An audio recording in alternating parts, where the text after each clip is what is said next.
I'm going to go ahead and see if I can minimize this code a little bit. I'm going to try to replace the assignment of empty objects with just sort of inline enumerable constructs that have semantic naming that I think makes things a little clearer and also more concise, and see if I can dry up some duplication. And I'm also going to see if I can make things just a little cleaner with automated robots, just using RoboCop. So to start with, I'm going to run my specs to make sure that I know everything's working as a sort of a ground state, right? Truth. Okay, cool. Everything works. That's awesome. So now I'm just going to do RoboCop -a on this file. Let me see if I can pull this into view here.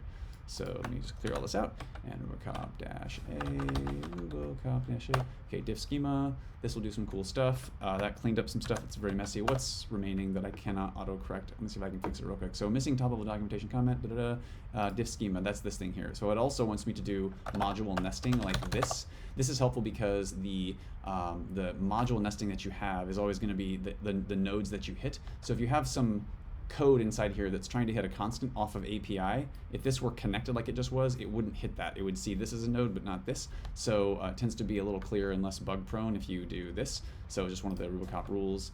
I believe I can now do, oh no, wait, that's the same thing. Sorry, I think I messed up here. Oh yeah, I added another layer of nesting, so I need, I think, 2 ends. I think that's right.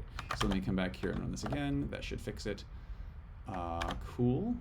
I don't know why it does this. Let me try it again. Sometimes it doesn't do the auto dedenting stuff. Cool, that should be pretty good. And then it also, as you'll see, it got rid of a lot of the double quotes and made them single quotes. That's more performant unless you actually need to do interpolation. So we're going to look at what else is remaining in here to be cleaned up. Okay, so it's just saying this line is too long. So on line 18, 121, it's just a little bit too long. Okay, yeah, that's just a comment. So let's just go ahead and do something like that. I think that reads a little better. And then we're going to go ahead and see.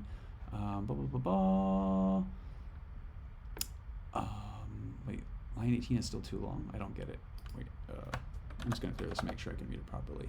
Line 18. Line 18 should not be too long. Oh, line 4.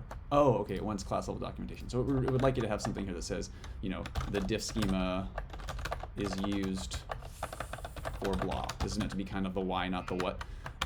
There's a lot of history behind how that came to be a thing in RoboCop. So over here, okay, yeah. So on line 20 and 45, whatever, or now it's 21, because I just wrote a new line. This here, it wants us to use 0. This is a little bit nicer to read instead of equal 0. Sure, seems fine. I have no complaint with that. Kind of a minor readability thing. Okay, so now everything's good in terms of RoboCop land. And we're going to run one more time our specs to make sure everything is still good. Awesome, it is. So then let me just kind of get this out of the way, and the first temp variable I see here is called results. So I'm going to move this to be more proximate to how it's actually being used.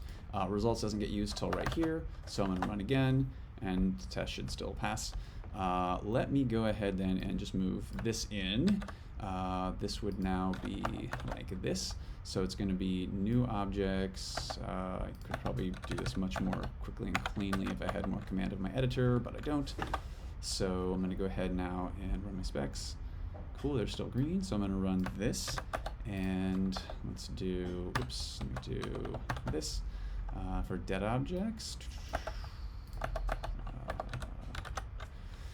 And time tests are good.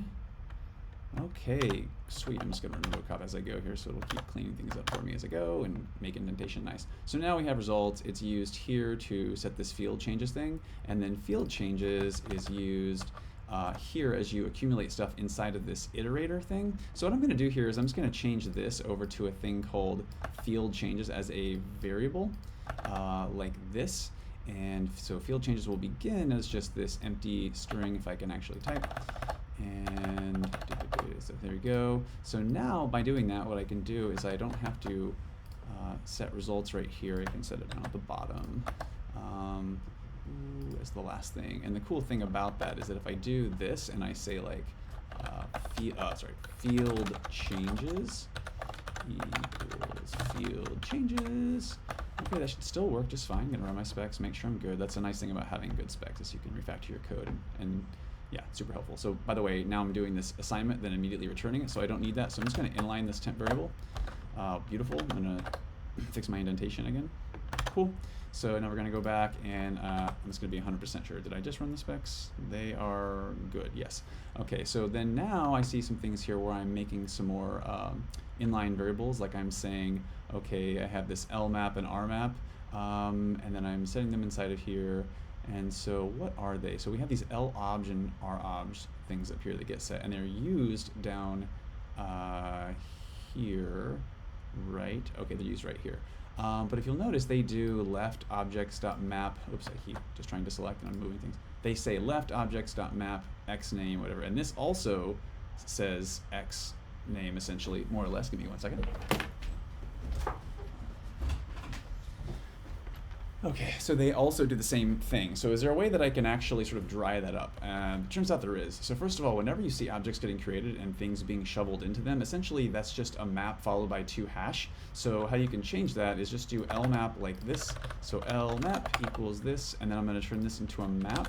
I'm going to take the thing that would have been the key and have that be the first item in the tuple, and that's going to come over here and be the object. And then I'm going to do 2h at the end, and that should still be good. And then I'm going to do, yep, everything still passes. So I'm going to do rmap and say the same thing. Rmap equals this, and the, okay, name, blah, blah, blah, object. So this, and then dot 2h.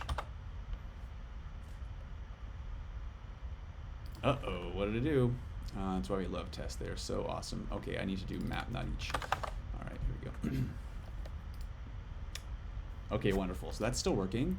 And so now I notice that these things actually, as I said before, they were the same in terms of what the keys were. So what I can do now is just bring these down, and I can just say, that comment might have been useful, but I'm just, for the sake of speed, going right past it and deleting it. It said something about new objects. So, so now what this is just this dot keys. So I'm just going to say lmap dot keys.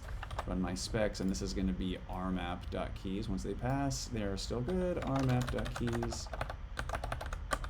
Oops, man. I could type half as well. Okay. Okay, awesome. Everything's still passing. Okay, cool. So now we have an each, and then we're doing this next. This really is wanting to be a select or a reject. Next generally is an indication that you're trying to filter something, so you can turn that into an enumerable concept.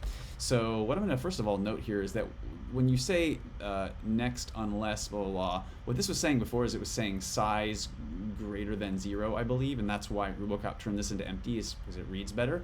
But you've got this like double negative here. He's saying unless not empty. So this reads better if I just negate this and say next if this is empty and this is empty. So turn all the ors into ands and then get rid of the nots. So if every single one of these is empty, that's the same thing as saying any one of them is not empty or whatever, right? Yeah. So I think you know what I mean. So next if every single one of these is empty, right? So that's the same logic, and I'm going to prove it by running my specs again.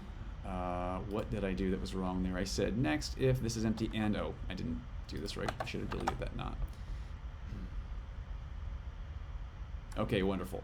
So what I'm going to do now is turn that into an enumerable concept by just going ahead and saying, let me go ahead and turn this into an enumerable. So I'm going to say field changes, instead of shoveling things into this, I'm going to assign this and just say field changes equals this thing mapped.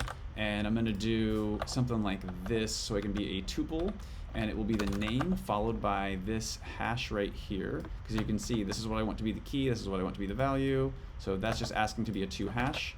And so by doing this, I can then say, so now I've mapped this, and then I'm going to say dot reject. So reject this, and this is going to have 2 things. So this is the name. I don't care about the name. I'm just going to put an underscore in front of it to indicate that. This is the hash. And I want to basically say if all these things, if all the values inside the hash are all empty, so what I'm going to say is reject them if the hash values are all empty. Same thing as doing these each individually, right? They are all empty. So I'm rejecting them, and then I have all of them, and now I can say dot to hash. And I don't think I need this end anymore, do I? So I'm saying map, I think that's right, so let me try that.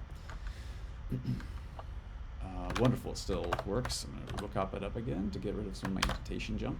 Now this is kind of funny. This has this weird indentation because it's trying to align with where this map is. So I'm going to push this down, but if you do that, it still does something kind of annoying because it will try to align with this assignment here of equals, and so then you'll see these all getting aligned with that, which is kind of madness. So I'm just going to make extra lines so things will be a little taller and narrower, but then you'll have a nice consistent indentation that's off of 2 spaces at the beginning. I think there's some Rubocop config that will change that so it's not necessary, but I don't want to try to break the standards of Rubocop very much more than I absolutely have to. So this is taller, but it's much skinnier and less total characters, and also we have a lot of shoveling concepts replaced with semantics like map to hash and things like this.